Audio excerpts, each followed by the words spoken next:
Hello रंगरूटों, कैसे हैं आप? सीयूईटी यूजी देने वाले तो अभी एक्शन मोड में होंगे।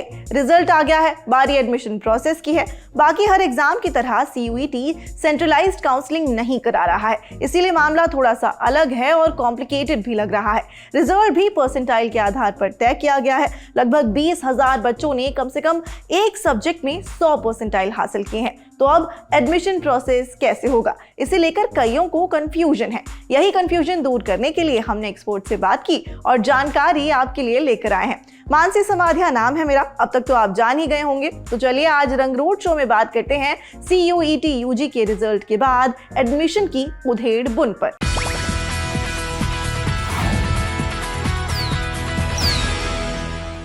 सीयूईटी को कराने का जिम्मा नेशनल टेस्टिंग एजेंसी यानी कि एनटीए का था। एनटीए माने वो संस्थान जिसे एजुकेशन मिनिस्ट्री ने बड़ी जिम्मेदारी दे रखी है। जिम्मेदारी क्या?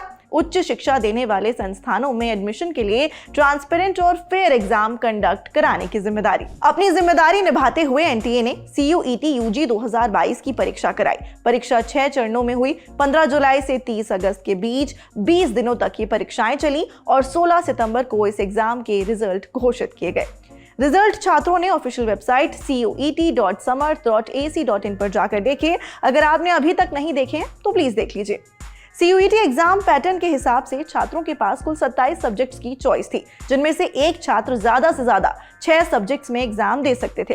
इसमें भी शर्त ये थी कि 12वीं में आपके पास जो सब्जेक्ट्स थे उन्हीं में आपको एग्जाम देना था।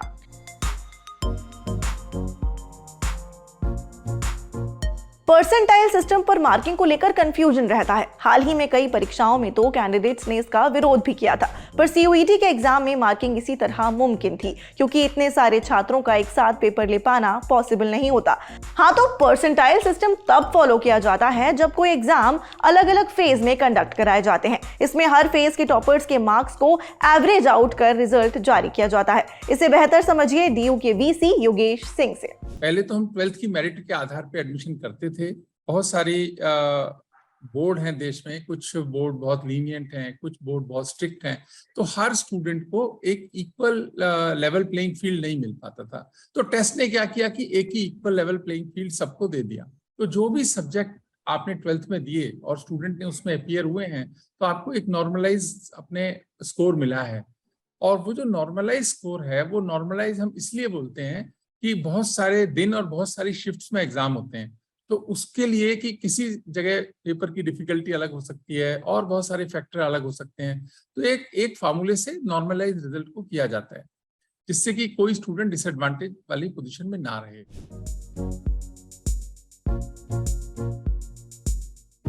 सीयूईटी रिजल्ट के बाद डीयू, बीएचयू, बीबीयू, एकेटीयू जैसी यूनिवर्सिटीज को छात्रों ने सबसे पहली प्रेफरेंस दी है।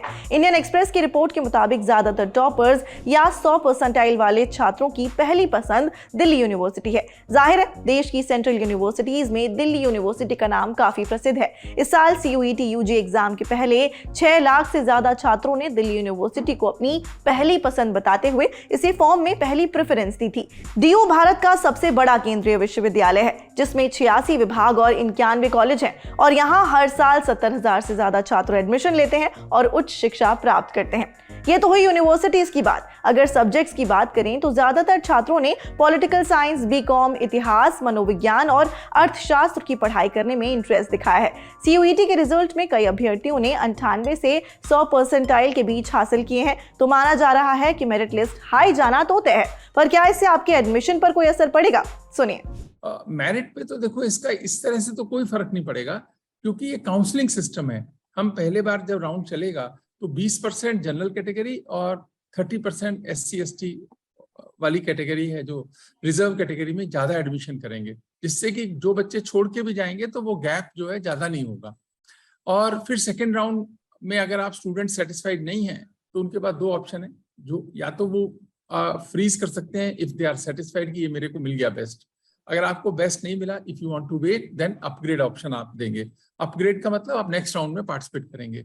इसी तरीके से 3rd राउंड 4th राउंड तक चलेगा। तो इस पर कट ऑफ लिस्ट तो नहीं आएंगी, लेकिन जो लिस्ट पहली आएगी उसमें मैक्सिमम लोगों को एकोमोडेट होने के चांस लगते हैं।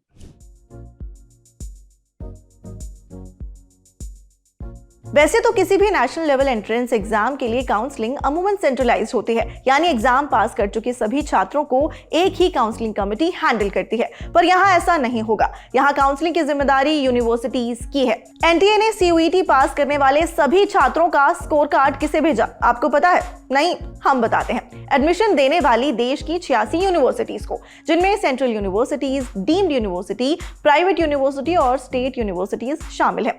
Delhi university, BHU, Allahabad university समेत ये सभी यूनिवर्सिटीज अपनी अलग अलग काउंसलिंग आयोजित करेंगी। हर यूनिवर्सिटी खुद से एफिलिएटेड कॉलेजों के लिए यहाँ ऑफर किए जाने वाले कोर्सेज और सीट्स को ध्यान में रखते हुए एक कट ऑफ स्कोर जारी करेगी और छात्र अपने मार्क्स के आधार पर इनके लिए अप्लाई कर सकेंगे। इसे और बेहतर समझिए। पहले तो क्या है, स्टूडेंट्स को रजिस्टर करना है यूनिवर्सिटी के पोर्टल पे, जिस कारण से हमको मालूम पड़े कि आप रियली यूनिवर्सिटी में इंटरेस्टेड हैं। उसके बाद जो आपका +2 का मार्क्स है वो भी आ जाएंगे। इसके बाद जो मार्क्स आएंगे वो आएंगे, आपका जो नॉर्मलाइज स्कोर है, जो एनटीए का जो शीट है वो हमारे पास होगा। उस हिसाब से हम एक मेरिट प्रिपेयर करेंगे। चलो उसको हम बोलते हैं फेज 1। फिर आप प्रेफरेंसेस देंगे कि मेरे को ये प्रोग्राम चाहिए, ये कॉलेज मेरा नंबर 1 है, ये प्रोग्राम, ये दूसरा कॉलेज नंबर 2 है, दूसरा प्रोग्राम और कुछ है। तो सब आप जब सारे प्रेफरेंसेस देंगे वो हम स्टेज 2 बोलते हैं कि वो फेज 2 खत्म हो गया, आपने प्रेफरेंसेस भर दिए। थर्ड राउंड में फिर हम काउंसलिंग करेंगे। आपके पास काउंसलिंग के बाद में ऑप्शन होगा फर्स्ट राउंड के बाद में कि आप चाहेंगे, अगर आप सेटिस्फाई हैं, आपकी इच्छा का बेस्ट कॉलेज मिल गया, आप कहेंगे मेरी सीट को फ्रीज कर दो। अगर नहीं, आप चाहते हैं कि नहीं मैं आगे भी पार्टिसिपेट करूंगा, तो आपको अपग्रेड ऑप्शन रखना होगा। तो जो सीट मिली है वो तो रहेगी आपके पास, लेकिन इससे बेटर सीट अगर मिल सकती है तो नेक्स्ट राउंड में हम कोशिश करेंगे। फिर नेक्स्ट राउंड में के बाद में यही सेम प्रोसेस चलेगा, फ्रीज या अपग्रेड। यहाँ पर हम मिड एंट्री खोलेंगे अब सेकेंड राउंड के बाद में। उसका मतलब ये हुआ कि अगर आपको अब लग रहा है कि मेरे तो प्रेफरेंसेस कम भरे थे या गलत भर दिए थे, या जो ट्रेंड चल रहा है वो मेरे से अलग है, तो आपको प्रेफरेंसेस चेंज करने का सेकंड राउंड के बाद हम एक ऑप्शन और दे देंगे, जब उससे आप अपना थोड़ा बहुत चेंज कर सकते हो। और एक ऐसा है कि कोई स्टूडेंट पार्टिसिपेट नहीं कर पाया किसी कारण से, कोई रीजन हो सकता है, तो हम यहाँ चांस देंगे कि आप अब एंटर कर जाओ। तो आपका फायदा नुकसान तो जो होना है सेकंड राउंड तक हो लेगा, पर फिर भी एक चांस मिलेगा कि अब आप जो भी वैकेंसी है। ये बहुत जरूरी है कि छात्र ज्यादा से ज्यादा प्रेफरेंस भरे, ताकि आप ज्यादा से ज्यादा कॉलेजों में अप्लाई कर सकें और काउंसलिंग प्रोसेस में बैठ सकें। आप टिप्स सुनिए। मेरा स्टूडेंट्स के लिए यही है कि आपको कॉलेज और प्रेफरेंसेस ज्यादा से ज्यादा चुनने हैं। ऐसा न करना कभी कॉन्फिडेंस में या कम समझ के कारण से कि थोड़े से कॉलेज चुन के छोड़ दो, क्योंकि ये काउंसलिंग ऑनलाइन चलेगी। इसलिए अगर आपको फिजिक्स ऑनर्स में एडमिशन लेना है और मान लिया 20 कॉलेज फिजिक्स ऑनर्स ऑफर कर रहे हैं, तो आप 20 के 20 को सेलेक्ट करो और अपने इच्छा के हिसाब से उसको प्रायोरिटाइज कर दो, जो आपको सबसे अच्छा लगता है, जो उससे कम अच्छा लगता है, जो उससे कम अच्छा लगता है। इस तरीके से आपको आपके मार्क्स के अनुसार आप कोई ना कोई पोजीशन जरूर मिलेगी। अगर आपका डॉक्यूमेंट जैसे कि रिजर्वेशन कैटेगरी है तो रिजर्वेशन का डॉक्यूमेंट चाहिए, मार्क्स का चाहिए, और कुछ जो डॉक्यूमेंट्स आपको चाहिए अपलोड करने पड़ेंगे ना, वो सारे आपको डॉक्यूमेंट्स, वो जरा उसकी क्वालिटी ठीक हो। अब कई बार क्या होता है कि वो इतना ज्यादा रीडेबल नहीं होते, तो कॉलेज कहेगा आपको कि रीडेबल डॉक्यूमेंट करो, तो वो थोड़ा ध्यान से आप अपलोड करें जो आपको डॉक्यूमेंट मांगे गए हैं। तो हुआ कुछ कंफ्यूजन दूर। अब चलिए फर्स्ट थिंग्स फर्स्ट, तमाम यूनिवर्सिटीज की ऑफिशियल वेबसाइट चेक करते रहिएगा।